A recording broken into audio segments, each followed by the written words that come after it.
Initially written off as just another of the weaker Proving Grounds legends, Annie's Dark Child has seen a recent surge in popularity due to more refined deck lists achieving some notable online results. While it's still too early to tell how these wins will translate into in-person competition, the legend has proven that there's more than what meets the eye. I'm Rose with 4 Hearts, and today we're going to break down how to play Dark Child in the Origins format.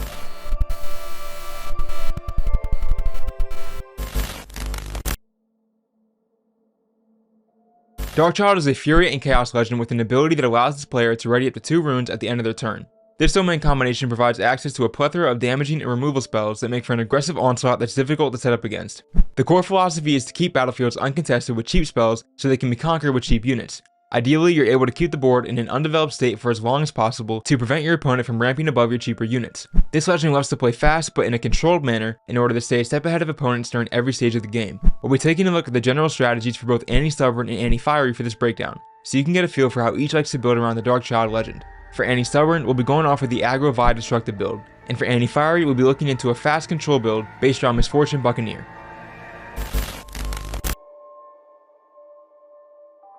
The main appeal for aggro Annie is its board disruption. Between Gust, Flash, Ride the Wind, Fight or Flight, and Rebuke, it's difficult for opponents to predict what units will end up where when attempting to conquer battlefields.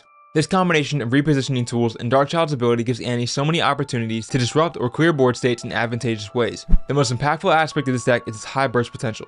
While this build doesn't deal damage much early on, its mid-range units in Kai'Sa Survivor, Darius Trifarian, and Noxus Hopeful can become a real headache for opponents if given time to set up in base. But the real star of this deck is Vi Destructive thanks to her ability to achieve an absurd amount of might in one turn. Between the removal spells and excellent mid-range units, this deck has many answers to solve a variety of problems. This results in sequencing that can be difficult but incredibly rewarding to master. And finally, thanks to cards like Traveling Merchant, Stack Deck, and Kai'Sa Survivor, this deck has some pretty decent draw support, especially when playing into slower decks. The main drawback of this deck is how weak it is defensively at face value. The strongest might cards in this deck are Darius Trifarian and Vi Destructive, 2 units that rely on default speed abilities to increase their might. On defense, this deck is looking at 5 might at best for its strongest unit, which makes timing your conquer attempts crucial, as any units left holding will be sitting ducks when facing opposing responses. This low might count doesn't just affect holding battlefields and showdowns. The key units of this build are also extremely vulnerable when it comes to damaging spells and cheap removal spells. Traveling Merchant, Vi Destructive, and Patty Poro in particular are all in constant risk of being killed with just 1 falling star hit, and every card in this deck is vulnerable to 2 falling star hits.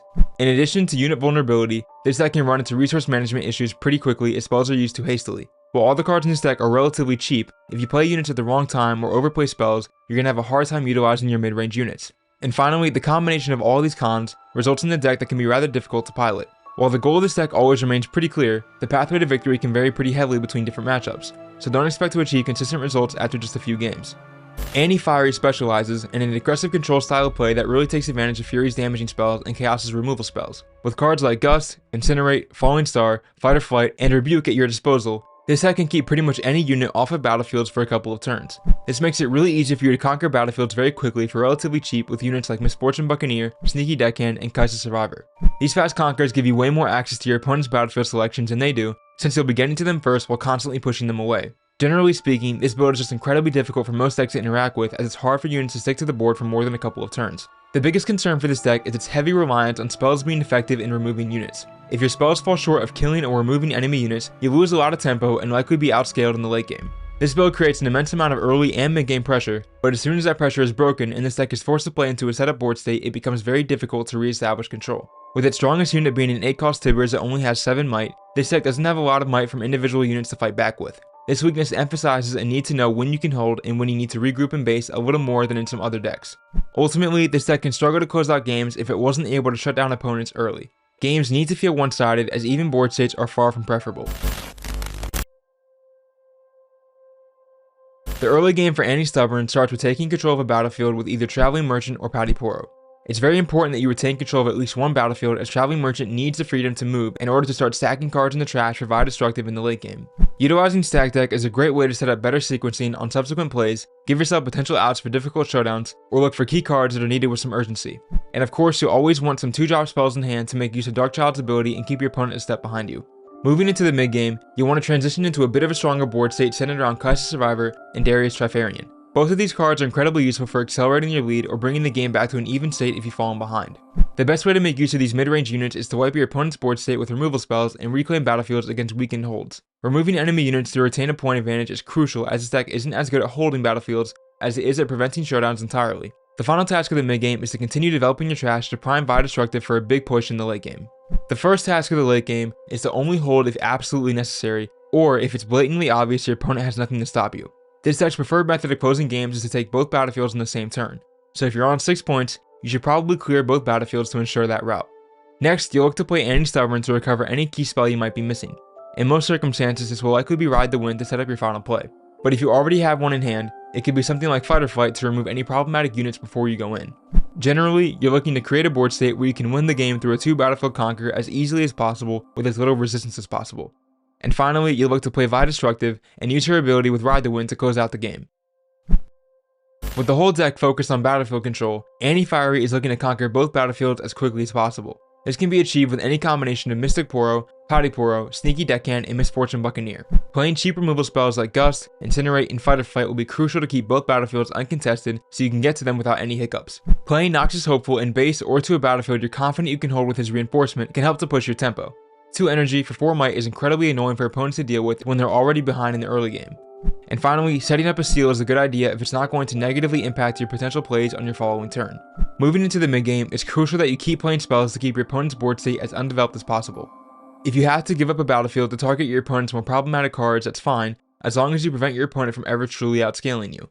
Against an undeveloped board, you'll look to continue taking cheap conquers and holding when you can reasonably do so. With this tempo advantage, you'll want to play Anti-Fiery in base to get the most value from Tibbers as a final insurance policy in the late game.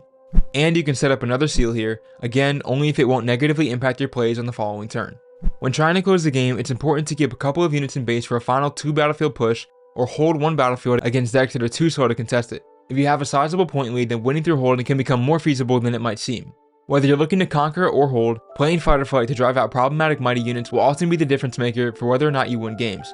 If you're looking to win through a double battlefield conquer, then dropping Tibbers to weaken your opponent's holds gives you a solid out for what could normally be an overwhelming amount of might. But keep in mind that Tibbers also does damage to your own units in battlefields, so you need to clear out the turn before dropping it.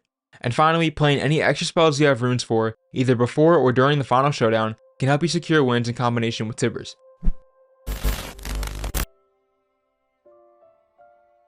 The Anti-Stubborn build is highly effective against decks that can outpace through every stage of the game.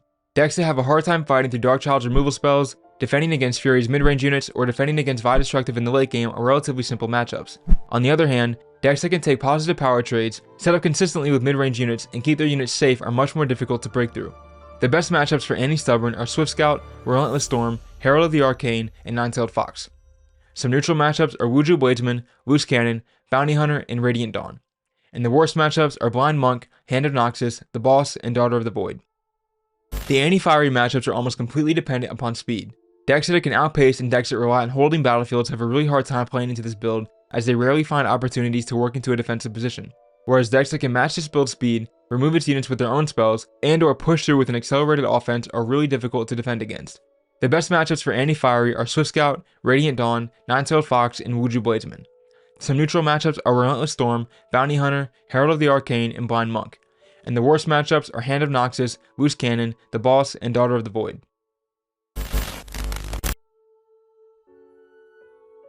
The mandatory cards for the Anti-Stubborn build are Darkchild and 1 Anti-Stubborn. Some cards you should definitely include are 3 Traveling Merchant, 2 to 3 Destructive, 3 Stack Deck, 3 Ride the Wind, and 3 Fight or Flight. Some units that can help to round out your build are Pouty Poro, Tide Turner, Sneaky Deckhand, Noxious Hopeful, Vain Hunter, Kaisa Survivor, and Darius Trifarian. Other cards that are helpful are Cleave, Falling Star, Shakedown, Rebuke, Void Seeker, and Invert Timelines. You definitely want to choose Zon Warrens and the Arena's Greatest as 2 of your 3 battlefields, and can slot in the Candlelit Sanctum, the Dreaming Tree, or Targon's Peak as your 3rd. And for runes, you want to take anywhere from 5 to 7 Fury runes and 5 to 7 Chaos runes depending on your power distribution. The mandatory cards for the Anti-Fiery build are Darkchild and 1 Anti-Fiery. Some cards you should definitely include in your list are 3 Sneaky Deckhand, 3 Misfortune Buccaneer, 2 Tibbers, 3 Gust, 2 Flash, 2 Falling Star, and 3 Fight or Flight. Some units that can round out your build are Noxious Hopeful, Kaisa Survivor, Pouty Poro, Mystic Poro, Stack Deck, Morbid Return, Incinerate, Ride the Wind, Rebuke, and Seal of Rage. You'll definitely want the Arena's Greatest as your main battlefield, with 2 of Reaver's Row, Targon's Peak, or Void Gate as solid options to fill the final slots. And for runes, you'll want to take anywhere from 5 to 7 Fury runes and 5 to 7 Chaos runes depending on your power distribution. If you're looking to play Darkchild, then here are the lists we recommend.